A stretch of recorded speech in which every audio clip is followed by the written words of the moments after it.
Hi అండి, ఈరోజు mixie చేస్తాము. ఇక ఇది కేజీ పిండి వేసుకున్నాము. ముందు కొంచెం సాల్ట్ వేసుకోవాలి. ఇంత అయితే సరిపోతుంది. వాటర్తో కలుపుకున్నాం కదా. ఇది కారం పోసేస్తాను. దీనికి కొంచెం వాటర్ కానీ ఆయిల్ కానీ రాసుకొని ఇలా పెట్టేసుకోవాలి. ఇందులో పెట్టుకొని ఆయిల్ కాలిపోయింది కదా, ఇప్పుడు ఇందులో ఇలా వేసుకోవడమేను. ఇలాగ అయింది కదా, తీసేసి పక్కకు పెట్టుకోవడమేని.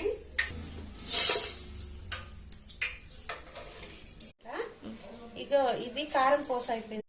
ఈ మిగిలిన ముద్దేమో ఇలా కలిపేసుకోవాలండి కారం బూందీ కోసం.